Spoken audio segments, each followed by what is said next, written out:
Alan's lecture tonight on drugs. Turning the head or turning on?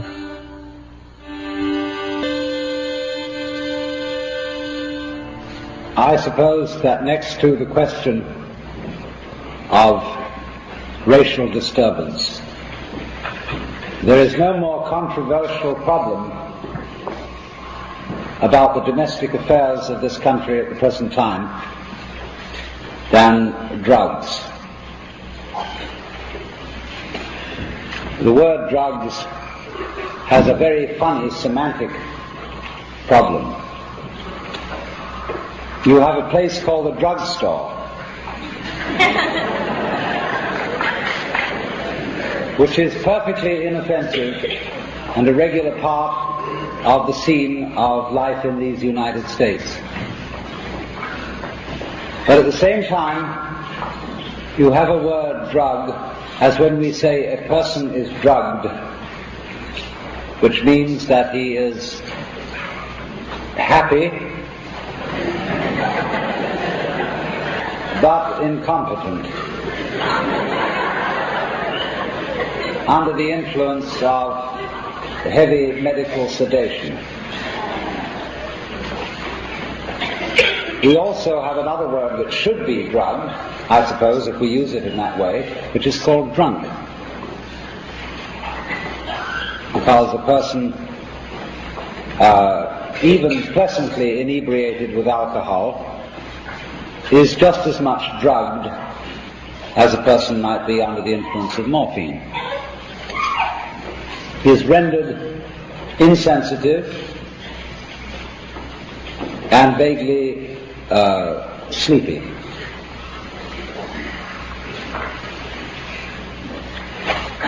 Now, I should explain how I came to be interested in the problem which has now become so controversial of the influence of chemicals on the human mind. For many, many years, more than 30 years, I've been interested in the psychology of religion, pretty much as a disciple of William James, who was really the first outstanding psychologist of religion, tried to understand what is going on when people have religious experiences. And he concentrated finally and rather particularly on a certain class of religious experience. There are experiences of visions, which people have revelations. They see Jesus Christ, the Virgin Mary, Krishna, Buddha, or who have you. But these are in a certain way less interesting than the experiences in which the individual has a sudden transformation of his sense of being alive. But these experiences occur sometimes quite spontaneously, to children, to adolescents, or to anyone at almost any time of life. Sometimes they occur as the result of or the apparent result of a discipline, as if you practiced yoga, Zen meditation, or Catholic contemplative prayer. And sometimes they occur as a result of certain ingestions of chemicals. The interesting type of this experience is when the individual is brought to realize that something that we'll have to describe from a number of different points of view. The experience itself is extremely simple. The only thing that is complicated is when we start to try to describe it in language. The experience itself, in its utmost simplicity, was once written down by somebody who took nitrous oxide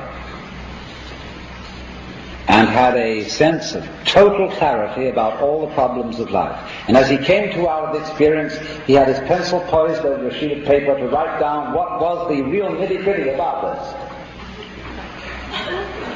And he wrote it down. He really got the point. Then when he returned to normal consciousness, he looked at what he had written, and he saw that what he had written was everything in this universe is the smell of burnt almonds.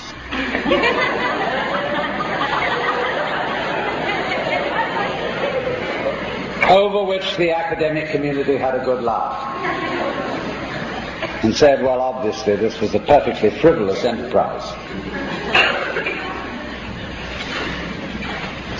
But upon mature consideration, everything in this universe is the smell of burnt almonds. That is to say, take any particular experience, such as the smell of burnt almonds, or looking into the eyes of the person you love, or eating a steak, flying an airplane, lying on the beach in the sun, any experience. There is a way in which that experience implies everything else in the universe. The word implies is probably better than the word is. It's to say you experience, there are certain states of consciousness in which you experience that everything is interconnected. Everything goes with everything else. I knew a woman who got in an accident in an elevator. She hadn't taken any drugs. But in this accident she was pinned with her leg caught in the mechanism, and she was there for half an hour before anybody could get to her rescue. She was having agonies. But she knew that she simply had to wait. There was nothing to do about it, so she completely accepted her situation. And she said that in that time she realized, as to put it in her own words, there is not a single grain of dust in this whole universe that is out of place. In other words, that peculiar, painful, unwanted situation was somehow made acceptable and all right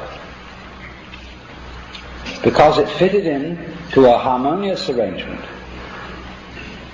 which involved everything that was happening, that had happened, or that ever would happen. And whether you approve of this kind of experience or not, whether you think it's rational or not, it keeps happening spontaneously, through discipline, or as a consequence of chemical agencies to thousands of people. And it is, of course, one of the generating forces in the things we call the great religions of the world. Obviously, Jesus Christ had an experience of this kind, which brought him to the feeling that he, as a living organism, was an expression of what he called, in the language available to him, God the Father. I and the Father are one. He who has seen me has seen the Father. That was an absolutely unacceptable pronouncement to his contemporaries, and so he got crucified. We are, I hope, a more tolerant age, and we are, I think, really in need of experiencing the relationship of the individual to the physical world in a way that is more positive, more constructive, more friendly, more close than that which expresses itself in a hostile technology bent on the domination and the conquest of nature, considered as something alien to the human spirit, mechanical, thoughtless and stupid, that surrounds us as the mere featureless energy behind the galaxies. if indeed it were possible for many of us to have a sensation of